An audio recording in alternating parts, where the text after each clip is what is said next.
नमस्कार मित्रांनो, आनंदी या मालिकेच्या येणाऱ्या काही ट्विस्टमध्ये मित्रांनो एक आता जबरदस्त असा ट्विस्ट आपल्यासमोर पाहायला मिळणार आहे. कारण विद्याधर आणि शलाका या दोघांचे सत्य समोर आल्यानंतर आता घरामध्ये ही शलाका आणि विद्याधर आणखीन कारस्थान रचण्याचा प्रयत्न करत आहे. कारण आनंदीला आता आपण विकण्याचा प्रयत्न केला, पण ते सत्य पृथ्वीसमोर आलेलं आहे. मग आता ह्या सगळ्यावर पर्दाफाश होण्यासाठी ही युगंधर हा आनंदीसोबत नक्की काय काय करतो. आनंदीला मात्र या घरात त्याला ठेवायचं आहे. तो किती नालायक आहे आणि तो किती असं हे सर्व काही करतो. म्हणून हा विद्याधर आणि शलाका एक प्लॅन करतात. शलाका आणि विद्याधर या दोघांना असा काही प्लॅन डोक्यात येतो की युगंधरचं जे आपण म्हणजे तो किती आदर्शवादी आहे दाखवण्याचा प्रयत्न करत आहे. त्याचं सवितावर किती प्रेम आहे, परंतु नशेमध्ये मात्र तो शलाकाबरोबर काय काय करीत आहे. म्हणून त्याला मुद्दाम त्यांनी म्हणजे दारू पाजण्याचा प्रयत्न केलेला असतो. त्याच्या ह्या ज्यूसमध्ये दारू त्यांनी ओतलेली असते आणि ती दारू पिऊन शलाकाच्या रूममध्ये त्याला आणलं गेलेलं असतं. आणि आता हे मुलांसमोर सत्य येण्यासाठी म्हणजे तो शलाकावर जबरदस्ती करत आहे. शलाका त्याला आवडत आहे आणि हे दाखवण्यासाठी मात्र त्यांनी असा एक प्लॅन केलेला असतो. पण तरीसुद्धा मात्र आनंदी ह्या सगळ्यामधून शलाका किती नीचपणाची आहे आणि शलाका जबरदस्तीने युगंधरसोबत लग्न करायला सुद्धा कसं काय तिने प्रयत्न केला होता. आणि आज मालक साहेबांना यामध्ये गुंतवण्यासाठी मुद्दाम शलाका आणि हे विद्याधर दोघंही प्लॅन करत आहे. त्याचा भयानक पुरावा मात्र आनंदी कसा देते हे आपण आजच्या या व्हिडिओमध्ये सविस्तर पाहणार आहोत. त्यासाठी मित्रांनो व्हिडिओ शेवटपर्यंत नक्की बघत राहा.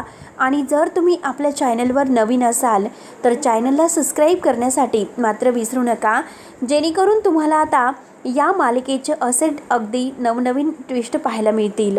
तेव्हा मित्रांनो हे बघा, आनंदी आता सुखरूप या घरात आलेली आहे.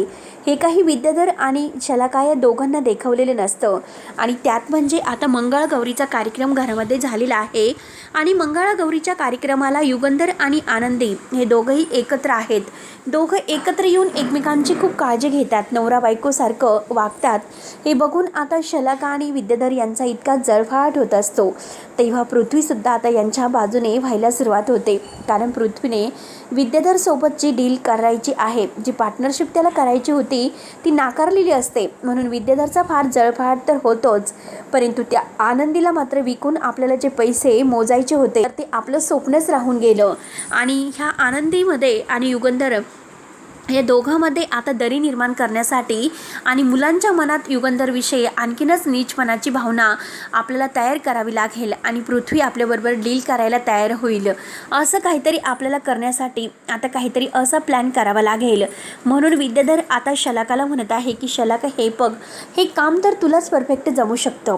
कारण काय करायचं कसं करायचं याची तुला चांगली कल्पना आहे. त्यावरती शलाका म्हणतं की विद्याधर, अरे काय बोलतोस तू, म्हणजे मला परफेक्ट जमू शकतं. नक्की तुझ्या डोक्यामध्ये आहे तरी काय प्लॅन. विद्याधर म्हणतो की अगं हे बघ शलाका, तुला कळतं का काय करायचं आहे. फक्त एका बाईला काय करायचं असतं की पुरुषाला कसं आपल्या मिठीमध्ये ओढायचं असतं हे तुला चांगलंच जमेल. आणि त्यासाठी आपल्याला दारू खूप महत्त्वाची ठरेल. दारू तर आपलं सगळं काही काम ओके करेल. आपण एक काम करायचं, युगंधरला दारू पाजायची आणि युगंधरला दारू पाजून त्याला तुझ्या रूममध्ये कसं आणायचं हे मी बघतो. तू फक्त तयार राहायचं. युगंधरला कसं आपल्या मिठीमध्ये ओढायचं. युगंधर तुझ्यावर जबरदस्ती करत आहे हे फक्त आपल्याला मुलांसमोर आणि त्या आनंदीसमोर आणायचं आहे. यासाठी शलाका म्हणते की अरे तो तर बघितलंस ना, माझ्याकडे ढुंकूनसुद्धा पाहायला तयार नाही. आणि युगंधर नशा चढेल त्याला आणि तो माझ्या रूममध्ये येईल असं तुला वाटलं होतं का. त्यावरती लगेच आता विद्याधर म्हणतो की हो मी बघ काय करतो, तो फक्त हो म्हण. आपलं कसा प्लॅन आपल्याला सक्सेस करायचा आहे हे आपल्याला आता ठरवायचं आहे. कारण त्या युगंधरला जर ओटणीवर आणायचं असेल आणि मुलांच्या नजरेमधून त्याला जर उतरवायचं असेल आणि या घरात आपली सत्ता टिकवायची असेल तर आपल्याला हे करणं खूप गरजेचं आहे. त्यामुळे प्लीज आता लवकरात लवकर हे तू करायला घे. तेव्हा शलाका म्हणते की ठीक आहे, तुझा एक प्लॅन आपण सक्सेस होतो की काय बघूयात. म्हणून मात्र आता विद्याधर आणि शलाका हा प्लॅन करतात. युगंधर ऑफिसमध्ये आहे. युगंधर मात्र आता ऑफिसमध्ये असताना तो सारखा आनंदीचा विचार करत आहे.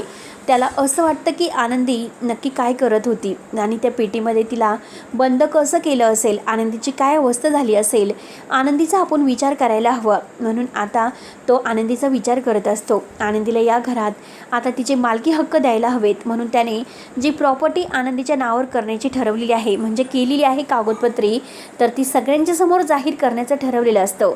कारण समिधा आता या घरामध्ये नव्हती आणि समिधा जेव्हा आनंदी या घरातून गेलेली आहे तेव्हापासून समिधाच्या फोटोजवळील जो काही दिवा आहे तर तो दिवा विझत असतो.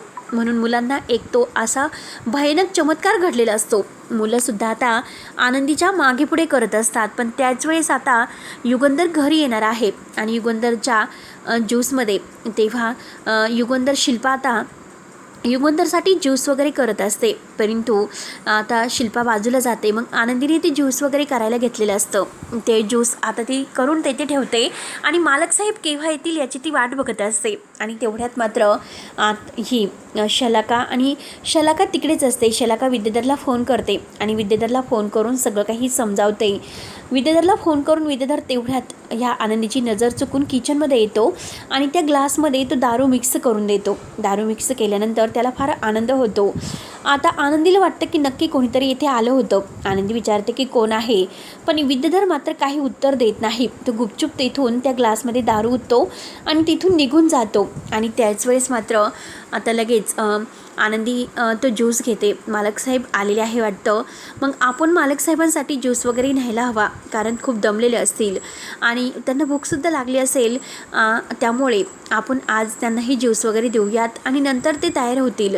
म्हणून ते ज्यूस वगैरे घेऊन मालक साहेबांच्या रूममध्ये येते. मालक साहेबांना म्हणते की मालक साहेब, अहो हा ज्यूस घ्या आणि हा ज्यूस घेऊन तुम्हाला बरं वाटेल. तर युगंधर म्हणतो की ठेवते ते आनंदी, आणि आनंदी तुला बरं वाटतं का? आणि परत मी तुला सांगतो, असं न विचारता मला सोडून जाऊ नकोस. कारण बघ ना जी अवस्था झालेली आहे, अगं तू गेल्यापासून तुला असं वाटतं की या घरामध्ये सगळं काही व्यवस्थित होईल, पण काहीच असं व्यवस्थित झालेलं नाही. आनंदी, अगं तू विचार करायला होता. म्हणून तो ज्यूस आहे तर ज्यूस तेथेच ठेवलेला असतो. पण तेवढ्यात मात्र तेथे म्हणजे विद्याधर डोकून पाहत असतो की हा ज्यूस पितो की नाही. आणि तेवढ्यात विद्याधरला फोन येतो आणि विद्याधर बाजूला बोलायला जातो. पण त्याच वेळेस मात्र आता तेथे शलाका आलेली असते. कारण शलाका म्हणते की अरे काय करायचं, मी तर केव्हाची तयार आहे आणि तुझं काम कधी फत्ते होतं. विद्याधर तिला बाजूला जाऊन म्हणतो की अगं तू कशाला काळजी करते, आत्ताच्या आत्ता बघ मी सर्व तयारी करून ठेवलेली आहे, प्लॅन तर रेडी आहे आणि फक्त आता तो बाकी आहे की केव्हा तो ज्यूस पिण्यासाठी येईल. कारण आनंदीने तो ज्यूस त्याला नेऊन दिलेला आहे, पण आता तो कधी पिईल हे सांगता येत नाही आणि त्यावरच मी लक्ष ठेवून होतो. विद्याधर म्हणतो की तू फोन ठेव, तू फक्त तयार राहा रूममध्ये, मी त्याला ओढण्याचा कसा प्रयत्न करतो. कारण जेव्हा तो त्याच्या रूममध्ये तो दारू वगैरे पिऊन बेशुद्ध पडेल आणि त्याच वेळेस त्याला नशा चढलेली असेल आणि तेव्हा तू तेथे रूममध्ये जायचं आणि रूममध्ये गेल्यानंतर घाईने विद्याधरला म्हणजे युगंधरला घट्ट मिठी मारायची आणि तेवढ्यात मी मुलांना घेऊन तेथे येईल. आणि आता हा प्लॅन त्यांनी असा केलेला असतो. आणि लगेच मात्र घाईने आनंदी बाजूला बाहेर येते. आनंदी बाहेर येते तर लगेच आनंदीला कसला तरी डाऊट आलेला असतो. पण नक्की छायाताईंनी बघितलेलं असतं की आता युगंधरच्या ग्लासमध्ये ह्या विद्याधर सरांनी काहीतरी ओतलेलं आहे. तिच्या लक्षात येतं नक्की काहीतरी विद्याधर सरांचा प्लॅन आहे आणि आपल्याला काहीतरी करावं लागेल.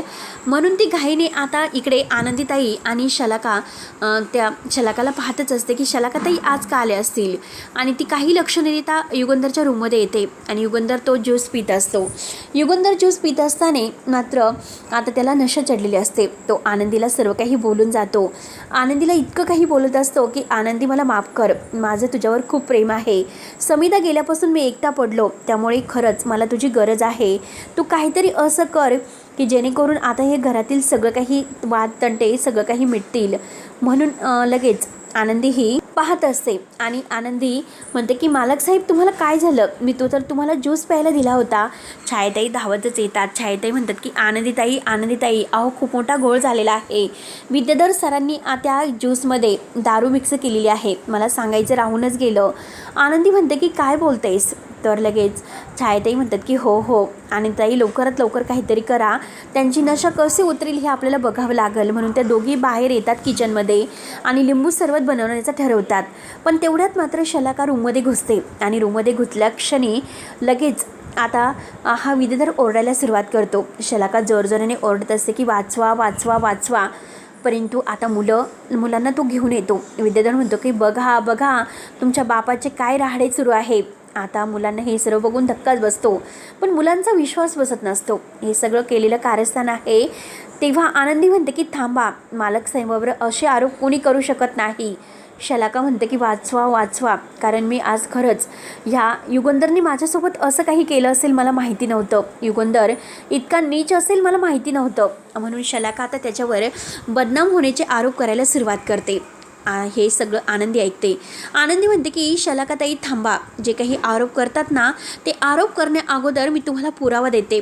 कारण जी दारूची बॉटल आहे ती किचनमध्ये सापडलेली असते आणि ज्यूसच्या ग्लासला मात्र दारूचा वास येत असतो. तेव्हा आनंदी म्हणते की थांबा, कारण ह्या ज्यूसमध्ये दारू मिक्स केली होती आणि हे सगळं विद्याधर सरांचं काम होतं. विद्याधर सरांनी मुद्दाम युगंधर म्हणजे मालक साहेबांना दारू पाजली आणि दारूमध्ये जी काही नशा आहे तर ती नशा त्यांना चढली. कारण आत्ताच आम्ही मालक साहेबांच्या रूममधून बाहेर गेलो होतो, छायाताई आणि मी, आणि छायाताईंनी आपल्या डोळ्यांनी बघितलं जो ज्यूस मी तयार केला होता त्यामध्ये ह्या विद्याधर सरांनी दारू ओतली आणि हे सगळं स्पष्ट पुरावे आहेत.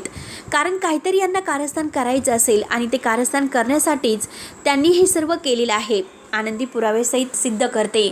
ज्यूसचा जो काही ग्लास आहे तर त्याला दारूचा वास येत असतो आणि तो वास घेऊन पृथ्वी म्हणतो की हे सर्व काय सुरू आहे. मावशी म्हणजे शलाका मावशी, तू असं काही वागतेस, कळतं का तुला तू काय वागतेस. आज तू आमच्या बाबावर आरोप करायला निघालीस, तू असं करायला नको होतं. शलाका आता गडबडून जाते. शलाका म्हणते की पृथ्वी मी खोटं बोलते का.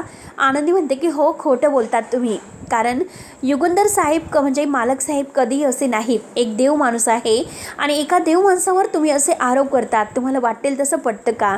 आता विद्याधर म्हणतो की हो हो हो हो आनंदीबाई खूप काही बोललीस गं. तर युगंधर आता लगेच त्याची नशा उतरली असते, कारण आनंदीने लिंबू सरबत प्यायला दिलेलं असतं. युगंधर लगेच आता शलाकाच्या एक सणकणी कानामागे ठेवून देतो आणि माझ्यावर आरोप करतेस, काही वाटतं का, काही पटतं का तुला, म्हणून तो खूप काही बोलतो. तेव्हा मित्रांनो बरोबर आनंदीने युगंधरला मात्र ह्या कटकारस्थातून वाचवलेलं असतं. तर मित्रांनो पुढे नक्की काय होतं बघायला विसरू नका. तोपर्यंत धन्यवाद.